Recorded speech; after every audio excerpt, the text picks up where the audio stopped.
youth, laughter, and the lessons about friendship and family that warmed everyone's hearts. That was The Fresh Prince of Bel-Air. But behind the joyful atmosphere were hidden corners few people ever saw. Will Smith once admitted that early fame pushed him into depression and years of lingering anxiety. Even more heartbreaking, some of the familiar faces from the show have since passed away, leaving fans both shocked and deeply saddened. Let us uncover the truth and honor those who helped make this series legendary. James Avery as Philip Banks. James Avery was born on November 27, 1945, in Pughesville, Virginia. At 45 years old, he took on the role of Philip Banks, the strict yet loving uncle in The Fresh Prince of Bel-Air from 1990 to 1996. With his large frame, warm voice, and eyes full of compassion, he became not only Will Smith's Uncle Phil, but also a father figure to millions of viewers around the world. Yet behind that great role was a life marked by loneliness, pain, and quiet tragedy. James grew up without a father, raised in poverty by his mother in Atlantic City. The thin, small boy once watched his mother exhaust herself trying to provide for him. As an adult, he joined the Navy and served in Vietnam, where he witnessed the deaths of fellow soldiers, experiences that haunted him for the rest of his life. When he returned home, James turned to poetry and theater as a refuge, channeling his trauma into art. That pain gave his work its rare emotional depth. When The Fresh Prince of Bel-Air ended, the world continued to love Uncle Phil, but Hollywood forgot about James Avery. He was typecast as the kind father figure, with little chance to play the dramatic roles he longed for. He once admitted that every time he walked into an audition, people saw only Will Smith's uncle, not the seasoned artist within. He threw himself into voice acting for Teenage Mutant Ninja Turtles and small roles in The Division and The Closer, but the spotlight never returned. Though he shared a strong, loving marriage with Barbara Avery, the couple had no children, leaving James with a quiet sorrow. Stress, loneliness, and diabetes slowly weakened his heart. On December 31, 2013, at a hospital in Glendale, James Avery's heart stopped following open-heart surgery. He passed away quietly at the age of 68, leaving behind Barbara and a small California home filled with mementos. His ashes were scattered across the Pacific Ocean. When Will Smith heard the news, he broke down in tears. He was the father I never had. Though he is gone, the image of that wise, loving father will live on forever. Virginia Capers as Hattie Banks. Virginia Capers was born on September 22, 1925, in Sumter, South Carolina. She was 65 years old when she played Hattie Banks, the kind, wise grandmother of the Banks family, in The Fresh Prince of Bel-Air from 1990 to 1991, 1996. Every time she appeared, audiences saw the image of the grandmother everyone had once loved. Yet behind the spotlight, Virginia's real life was one of loneliness, bitterness, and quiet heartbreak. Born during an era when racism still plagued America, Virginia had to fight for her place on stage. While white actresses were easily cast in leading roles, she began in small theaters, often serving as a background performer simply because she was black. But her powerful singing voice and proud gaze eventually drew her into the light. A graduate of Juilliard, she was invited to Broadway, and in 1974, at nearly 50, Virginia made history by winning the Tony Award for her role as Lena Younger in the musical Raisin. In that moment, the entire audience rose in applause, a triumph that came only after half a lifetime of struggle for recognition. After Raisin, she continued to work tirelessly, yet Hollywood gradually turned its back on her. Age and race pushed her to the margins once again. In The Fresh Prince of Bel-Air, though only a supporting role, Virginia poured her soul into every line, moving audiences to tears. But when the cameras stopped rolling, she returned to her small apartment, alone. Her marriage had ended early, she had no children, and no one to care for her. Old age came with illness. Her eyesight faded, her breathing weakened, and depression loomed constantly. On May 6, 2004, Virginia Capers took her final breath in Los Angeles due to complications from pneumonia at the age of 78. Her estate was valued at around $500,000, mostly keepsakes and her old piano. She left this world quietly, but the legacy of Virginia Capers continues to echo in the hearts of everyone who ever watched her perform. Isabelle Sanford as Louise Jefferson. Isabelle Sanford was born on August 29, 1917, in Harlem, New York. At 78 years old, she appeared as Louise Jefferson, the intelligent, graceful, and empathetic woman who could calm her hot-headed husband, George, in The Fresh Prince of Bel-Air from 1995 to 1996. Though only a guest star, every time she appeared, the set fell silent. It was Wheezy, the beloved matriarch of American television. But Isabelle's real life was never as glamorous as her role. The youngest of 7 children, and the only one who survived infancy, she grew up in poverty under strict religious rules that suffocated her artistic dreams. Her mother forbade her from acting, calling the stage a path to sin, yet Isabelle secretly performed at the Apollo Theater at night. Her life took a tragic turn when she married William Sonny Richmond, a violent husband. In 1960, Isabelle grabbed her 3 young children, emptied her savings, boarded a bus from New York to Los Angeles, and left behind years of tears and abuse. That decision marked the beginning of a legend. In Hollywood, Isabelle's rise was slow but steady. From small parts in Bewitched and Guess Who's Coming to Dinner, 1967, she caught the eye of Norman Lear, who cast her as Louise Jefferson in All in the Family. When The Jeffersons premiered, she and Sherman Hemsley became one of television's most iconic duos.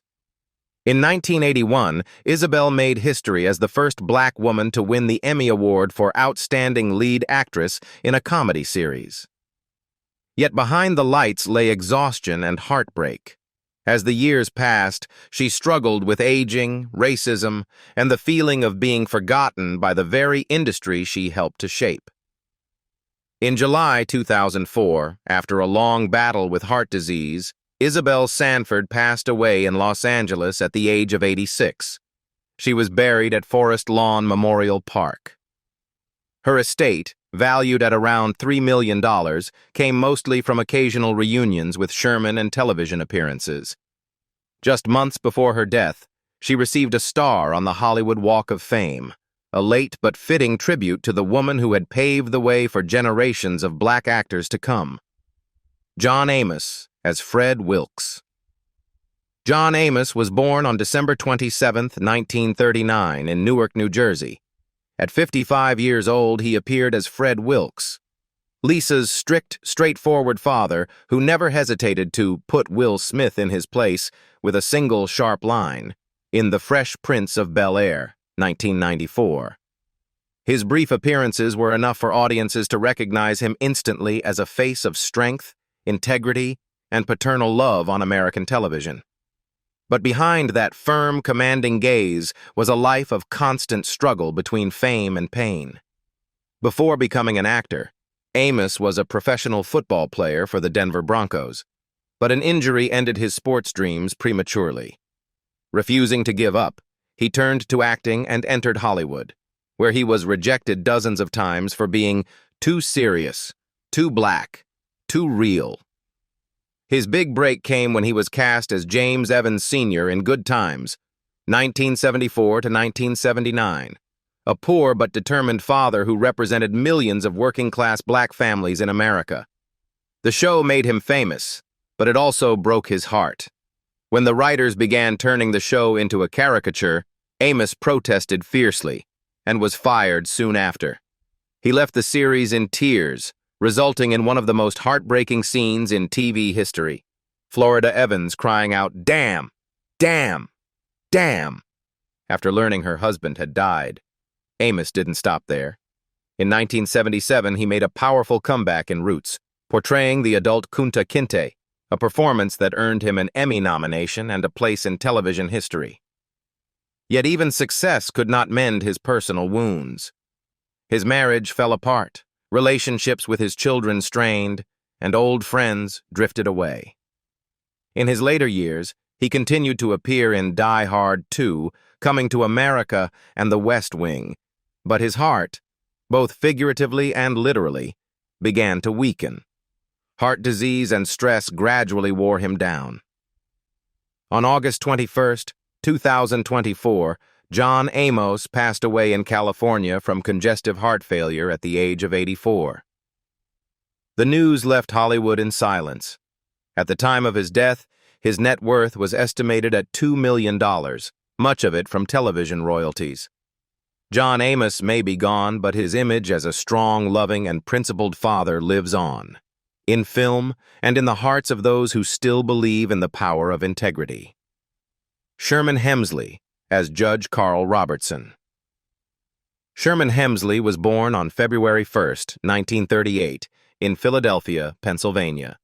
He was 54 years old when he portrayed Judge Carl Robertson, a sharp, proud, and witty judge who often sparred with Philip Banks through intellect and humor, in The Fresh Prince of Bel-Air from 1992 to 1996. Though only a supporting role, Sherman brought a distinctive energy to the character, one that instantly reminded audiences who he was, the legendary Mr. Jefferson. But behind the laughter that filled the set was a life of chilling loneliness. His father abandoned the family when Sherman was just 14, leaving his mother to exhaust herself working in a lamp factory to raise him. Sherman dropped out of school, joined the U.S. Air Force, and after serving, returned home to work at the post office while studying acting at night.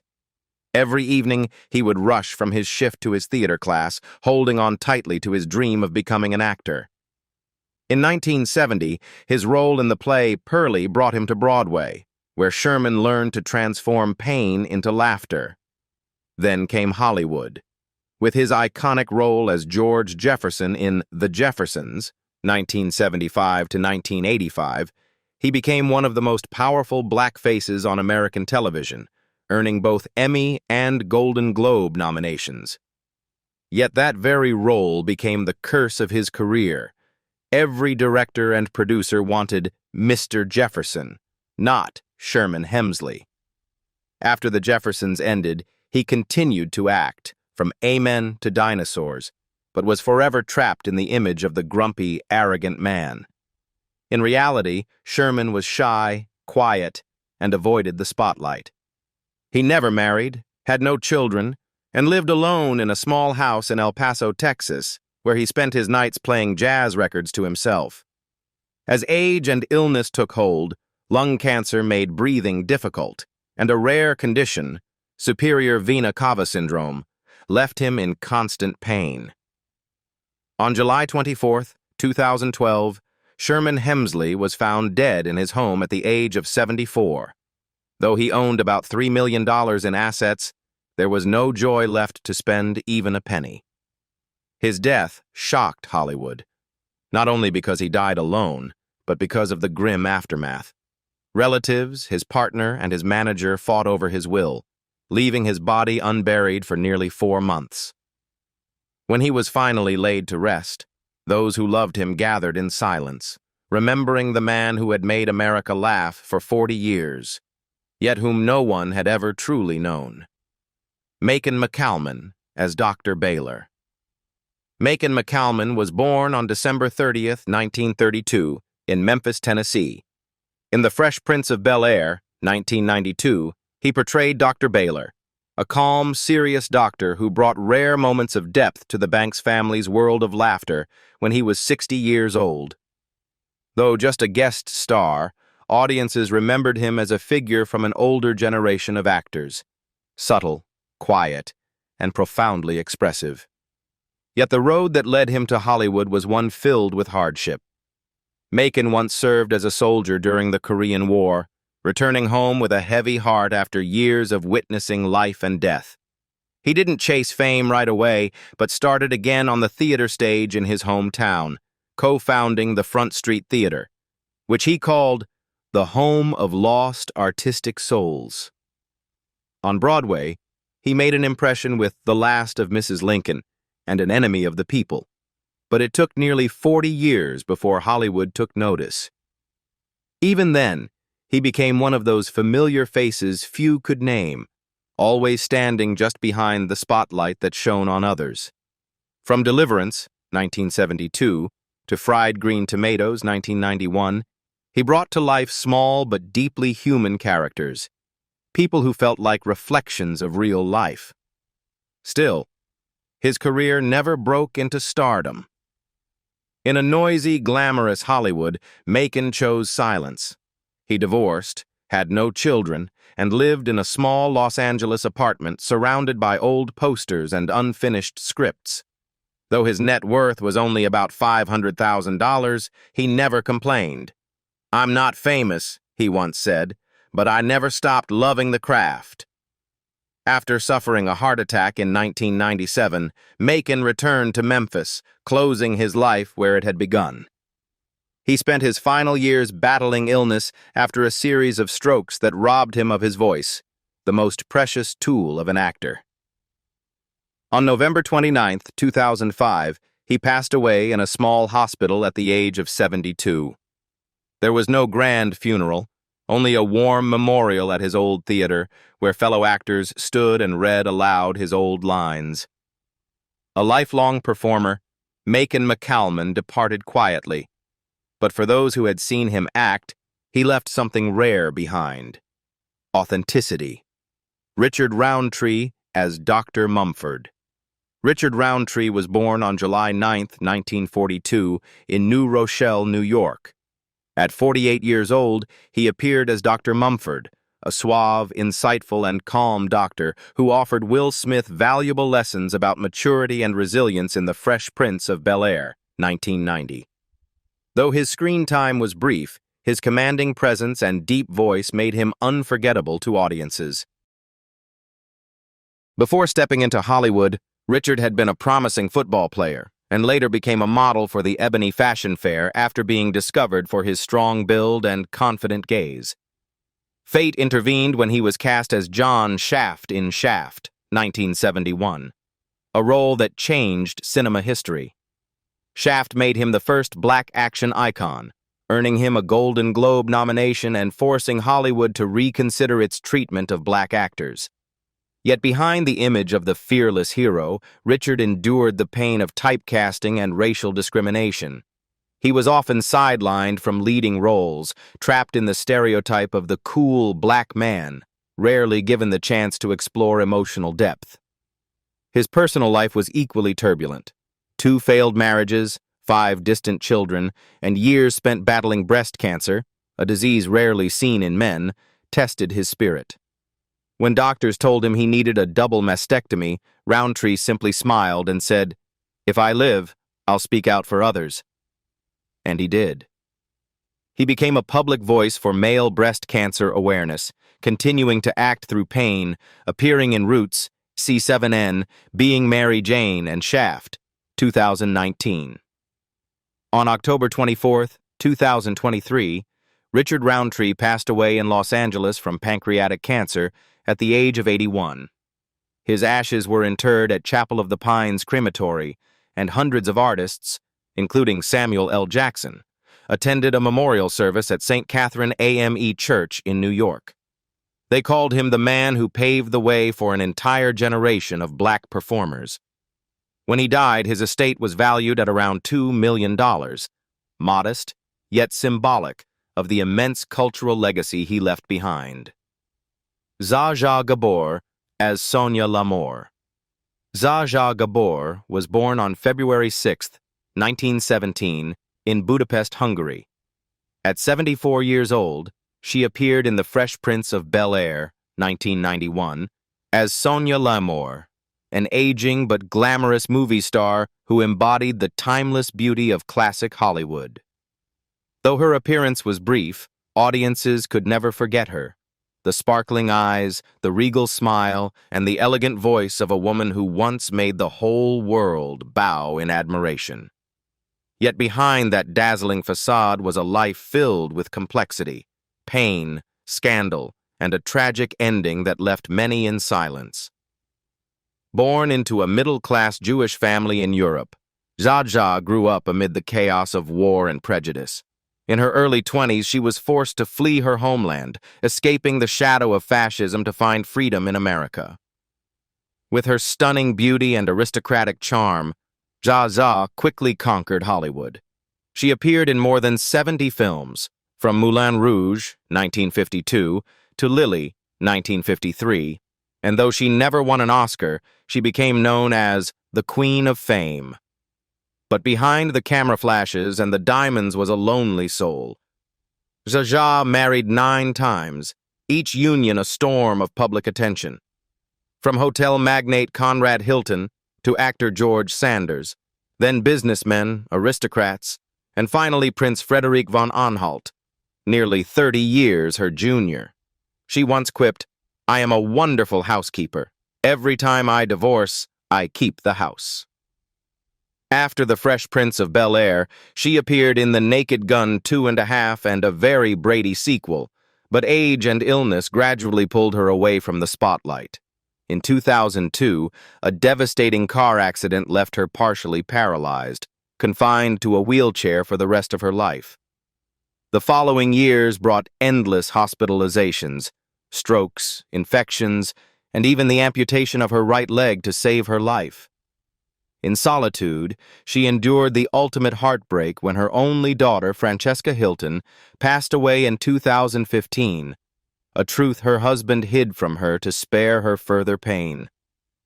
Though Zsa Zsa's fortune was still estimated at $40 million, her joy had long faded. On December 18, 2016, Zsa Zsa Gabor took her final breath in Los Angeles at the age of 99 after years of coma and heart disease. She was laid to rest in a gold-plated coffin as soft Hungarian music played during her Beverly Hills funeral. Her ashes were later returned to Budapest, a homecoming she had dreamed of all her life. On the flight, her husband bought a separate first-class seat for the urn, as if Zsa Zsa were once again the radiant star gazing at the clouds one last time. Glenn Shadix, as Ralph Scorpius. Glenn Shadix was born on April 15, 1952, in Bessemer, Alabama. At 41 years old, he joined The Fresh Prince of Bel-Air, 1993, as Ralph Scorpius, a quirky, talkative, and captivating man whose every scene carried a strange yet unforgettable charm. His blend of comedy and melancholy made audiences laugh while quietly breaking their hearts. Behind that smile, however, was a youth scarred by torment. Glenn realized he was gay at 17, and in panic his parents forced him to undergo electroshock therapy to cure him. The trauma nearly killed him. He once attempted suicide by overdose and fell into a 3-day coma. When he awoke, he said, "I will live, but I will never live in fear again."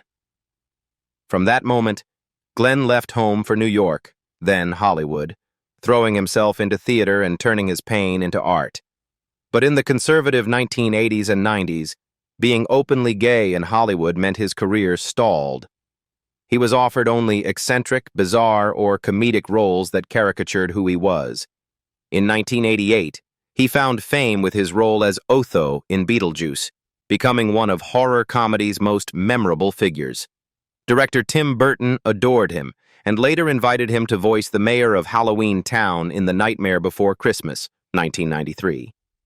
But after a leg injury left him reliant on a wheelchair, his health declined, and acting opportunities became scarce. He lived alone in an old Gothic home in Alabama until tragedy struck again in 2008 when his house burned down overnight. Glenn watched the flames consume everything, leaving him haunted by loss for the rest of his life. On September 7, 2010, Glenn Shadix was found dead in his Birmingham apartment after a fall that caused a fatal head injury. He was 58. Police reported he may have tried to move without his wheelchair. His net worth was about $1 million, but his artistic legacy was priceless. Despite living much of his life in darkness, Glenn Shadix accomplished what few ever could. He transformed pain into art, leaving behind laughter that was both beautiful and bittersweet, echoing eternally in the hearts of his fans. B. King as Pappy. B.B. King was born on September 16, 1925, in Mississippi. In 1995, at 70 years old, he appeared in The Fresh Prince of Bel-Air as Pappy, a humble yet soulful blues musician. It was only a small role, but enough for viewers to feel the musical heart of a living legend. Who could have imagined that this man, the world-famous King of the Blues, would spend his final years in such deep loneliness, illness, and heartbreaking pain? From an orphaned boy growing up among the quiet cotton fields of the American South, Riley B.B. King rose through sheer passion and the power of his guitar. He played music straight from the heart and went on to define modern electric blues. Albums like Live at the Regal, 1965, and The Thrill Is Gone, 1969, earned him Grammy Awards and millions of devoted fans. But behind the sweet sound of Lucille, his lifelong guitar companion, was a life of exhaustion and solitude. Hundreds of back-to-back shows left King drained, and the stage lights could no longer hide the diabetes slowly destroying his body. His brilliant career couldn't mend the fractures of his private life. B.B. King married twice, but both unions ended in divorce.